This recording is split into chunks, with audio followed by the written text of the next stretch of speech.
Baiklah, silakan disapa dulu bunda-bundanya dan sudah disapa dengan Ustaz. Cash. Maaf saya nggak punya cek jadi nggak pernah. Selalu pakai cash ya. Nggak nanti riba juga jadi nggak pernah nyicil. Oke. Assalamualaikum warahmatullahi wabarakatuh. Waalaikumsalam warahmatullahi wabarakatuh. Biasa di sebelah saya udah ada Ustadz, masya Allah. Di sebelah sini ada teteh. Iya masya Allah. Ustadzah juga. Oh iya.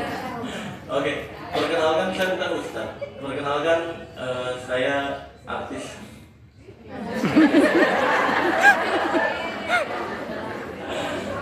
Ya jadi selain artis saya juga dikenal sebagai manusia tersakti di bumi. Jadi memang kalau ada istilah kan banyak tuh dukun-dukun ngingetin hati-hati saya jangan terkabur. Emang gak pernah kabur saya. Hati-hati di atas langit masih ada langit dan saya selalu jawab kepada dukun-dukun ini. Iya betul di atas langit masih ada langit. Itu artinya adalah di atas dukun ada pesulap merah. Jadi memang semua yang dukun praktekkan saya bisa praktekkan sama persis tanpa terkecuali. Bahkan saat ini saya nantang-nantangin dukun karena dari dulu ketika awal saya mau bongkar perdukunan, dukun-dukun ini mereka sombongnya kelewat batas gitu. Padahal modal rambut panjang, pakai hitam-hitam sama foto Nyi Roro Kidul doang.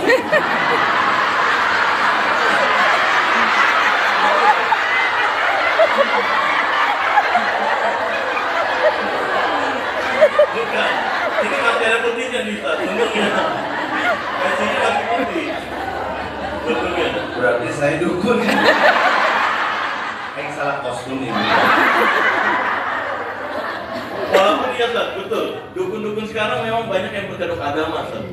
Ya, jadi kayak di YouTube teman-teman bisa lihat sendiri dukun-dukun ini berkedok agama terus pura-puranya nyamperin dukun lagi. Bener kan? Banyak kan adegan-adegan yang seolah-olah lompat-lompatan lah, keluar darah itu pakai kapsul plus.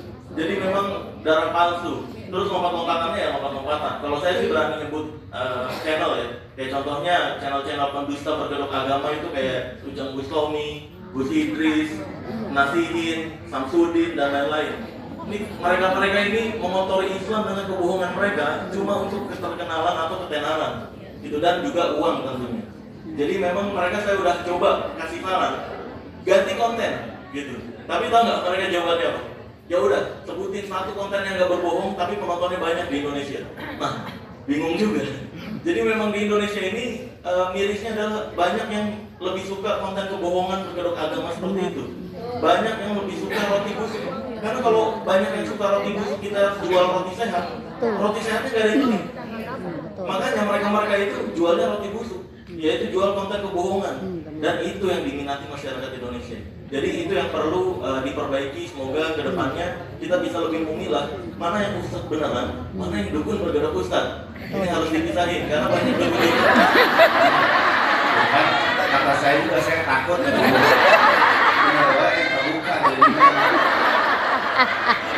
Jadi terus terang Bang Marcel, jadi saya itu ustaz atau dukun? Coba tolong diterang. Ini Ustaz, cara membedakannya, saya punya ada tips-tipsnya.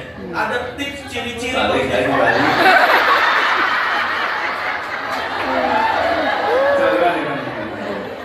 Jadi ada ciri penting yang membedakan ustaz beneran sama dukun berkedok ustaz.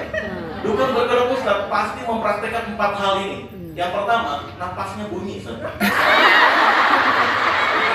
Nih, contohnya Ustaz. Maksudnya napasnya bunyi adalah kayak gini, contohnya nih, dengar. Bukan. Pernah lihat nggak? Ada orang berkedoknya ustaz, berkedoknya kiai, berkedoknya ahli ruqyah. Tapi kalau mau mempraktekkan sesuatu dia gitu. Nah, itu udah pasti penipu. Siapapun, mau dia berkedoknya kiai, gus, atau apapun itu. Oh jujur saya napasnya begitu nggak? Tapi saya bukan. Yang kedua, selain napasnya bunyi, dia biasanya gerakannya slow motion. Contohnya gini. Mulai. Slow motion, contohnya gini. Saya gitu nggak Bu? Kalau ada gerakan-gerakan slow motion, kayak misalnya ngobatin orang gerakannya sok-sokan begini. Oh. Nah, ini nggak boleh nggak slow motion karena jelek gitu kalau nggak slow motion. Jelek. Jadi harus pelan-pelan gitu. Nah, yang ketiga harus jago mendesak. Jago? Mendesak. Jadi jangan kemana-mana. Mendesak kayak gini contohnya. Saya begitu nggak, Bang? Ya. Tiga. Tiga lewat. Lulus usia lompat. Yang satu lagi itu jago lompat-lompatan. Jadi empat ini kalau Jago apa? lompat-lompatan. Oh, alhamdulillah. Saya ceramah nggak pernah lompat. Alhamdulillah. Nah, aman sih. Nggak pernah jadi video gitu-gitu. Nggak pernah. Alhamdulillah. Ini semua jamaah saya nggak pernah menyaksikan saya lompat-lompat. Kayaknya kalau lihat saya lompat-lompat pada kabur. Oh, ini jadi sombong namanya. Tapi ngumpet-ngumpet dari istri pernah tuh? Nggak pernah. Oh, belum pernah. Kalau kita ketahuan gitu. Kita pernah ketahuan. Oh, ini ada istrinya di sini ya? Istri saya, insya Allah. Istri yang satu-satunya ini. Oh, Beda sama Bang Marcel ya.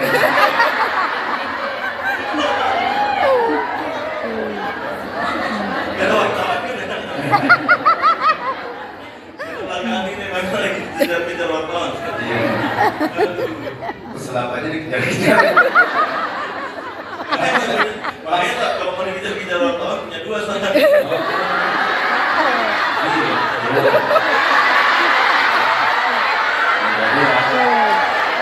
Oke, lanjut. Di skip aja Bang. Skip aja. Yang itunya di skip. Oh, Nanti kita ngobrol berdua. Oh, ya. Oke. Ya, jadi memang itu yang perlu dibedakan antara ustadz beneran dan dukun berkedok ustadz. Ini yang perlu dihati-hatiin karena banyak masyarakat yang tidak sadar terhadap hal tersebut. Mereka ini ngajarin jimat itu ikhtiar. Pernah dengar nggak? Ini pakai minyak mahabbah. Wih, ini minyak sebutannya seolah-olah Islami banget gitu. Kesayangan gitu mahabbah. Padahal itu minyak goreng atau minyak wangi biasa diperjualbelikan dengan harga jutaan gitu. 300.000 jutaan dengan bilang ini pakai minyak ini bikin istri nggak mau keluar rumah. Ada kajian nggak mau sama suami gitu. Mereka istilah gitu. Ini pakai ini biar suami nggak melihat wanita lain. Padahal mah nggak juga gitu. Jadi dengan alasan itu bentuk ikhtiar. Nah, yang perlu kita sadari bahwa di Islam itu ada dua bentuk ikhtiar. Ada yang ikhtiar yang diperbolehkan sama ikhtiar yang tidak diperbolehkan. Betul ya? Betul.